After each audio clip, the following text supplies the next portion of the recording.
I have Marc-Antoine Barrois B83 and B83 Extrait. So I've done a house overview of this brand before. I don't think I included the two newer ones, Tilia and Aldebaran or something like that. I've smelled Tilia. It was okay, more feminine, basic fragrance. I haven't smelled the newest ones, but yeah, this brand overall, they share a similar DNA. So Enclade, these two, and Gandyman, they all have this like cedar, ISOE super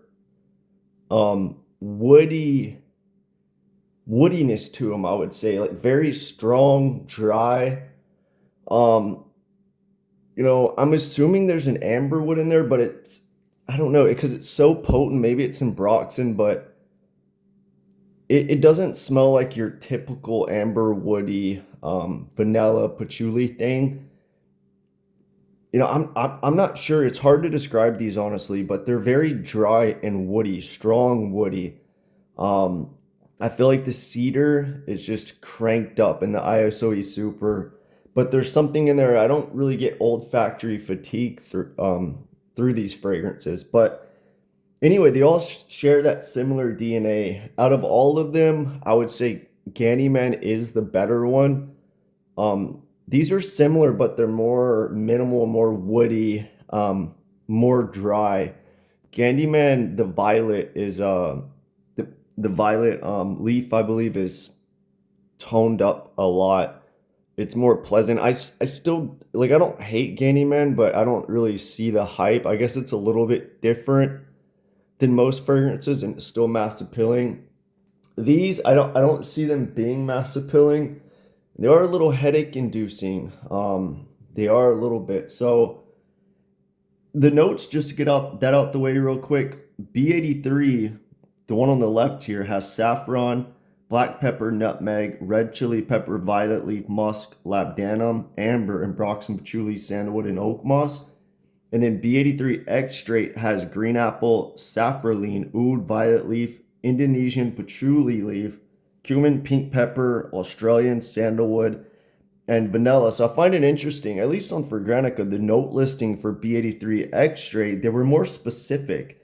Like they put saffroline. I mean, I guess saffron's not a listed note on the first one, but they put the synthetic version. I mean, I think it's all synthetic of saffron, but they specifically listed the type of saffron they listed, or even the first one put patchouli.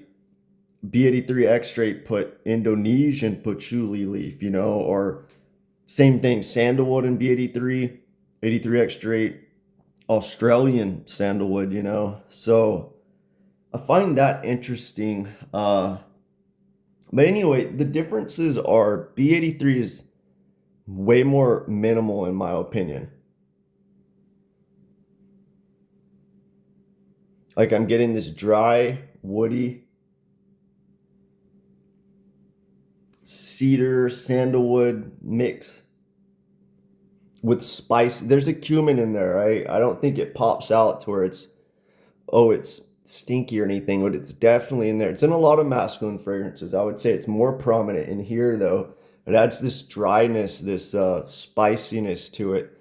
And I don't really like cumin mixed with aroma chemicals. I notice it a lot. If you ever smell like a designer masculine that has a lot of aroma chemicals, try to spot the cumin because oftentimes it's in there in my opinion. I just don't like it. It adds a slight masculine, dry aspect to the fragrance, but it's in here even more prominent. Yeah, there's some labdanum in here as well.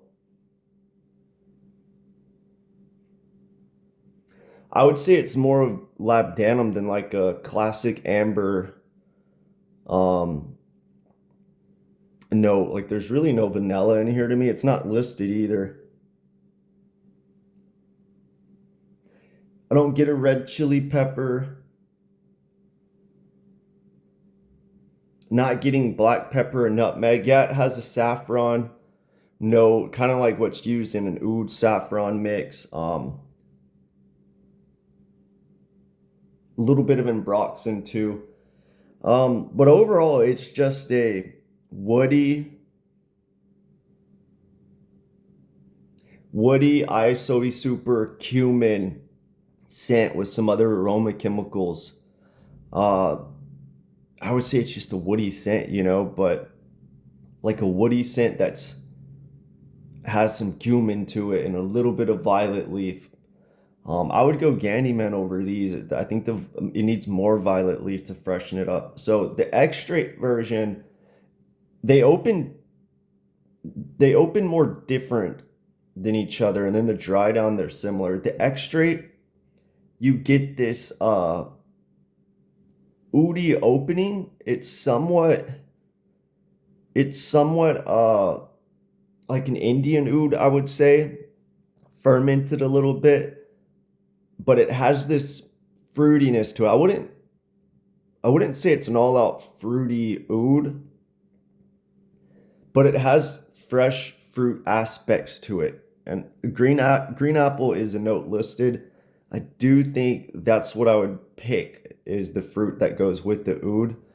Um, as it dries down, yeah, I get the green apple. It's big time in here.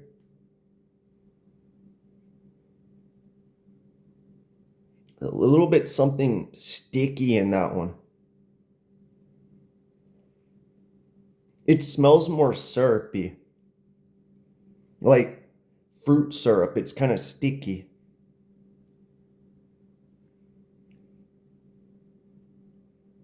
Yeah, pink pepper and cumin in there. Vanilla's a listed note. I'm not getting it too much. Maybe it's adding to the sweetness. Still has that saffrony thing going on.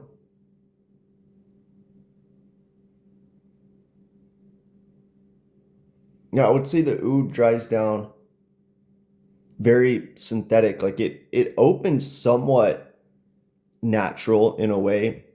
I think they just put like a synthetic oud accord with little bit of Cypriol and green apple. A lot of people say this smells like promise. I don't get that, but there are similarities like the green apple and the oud. But Frederick Malt's promise has like a big Cypriol, I feel like, and it's like a big fruit punch, boozy, um, hookah smell a little bit. Whereas this, it's way more dry and kind of more minimal compared to promise, not as loud.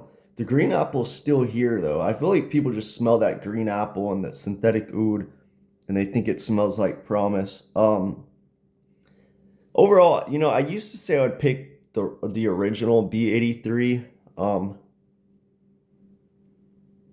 over the extrait.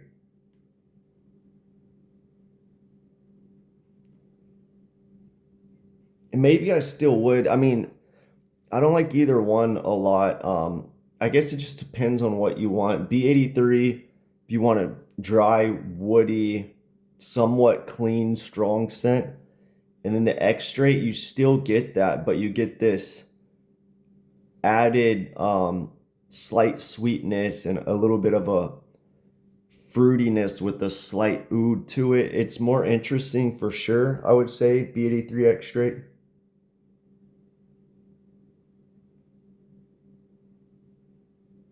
Again, it's just dry, woody.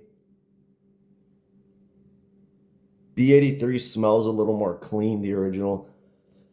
Another thing I noticed, if you look at the left, B83, it's a darker color. The extrait is a lighter color. Maybe it's because the level on my sample is lower on B83, but typically what causes that color change, or one of the main factors, is vanilla. Over time it will darken. B83 doesn't have a vanilla note listed. B83 extrait does. So you would assume the extrait would darken. So I found that interesting. I don't know why that is. Yeah, I have no clue, but yeah, overall this brand too expensive, not worth the money. I don't really get the hype. I guess they're just different. Like they have this strong woody smell with ISOE Super, and people tend to really like ISOE Super. And these just take the woodiness to the max with that. And then maybe the violet leaf in there. I don't know why people like this. I know people like ISOE Super Violet Leaf, and then Woody's kind of trendy. So maybe just those three combined kind of helped with the success of this brand. I think all the fragrances are made by Quentin Biche.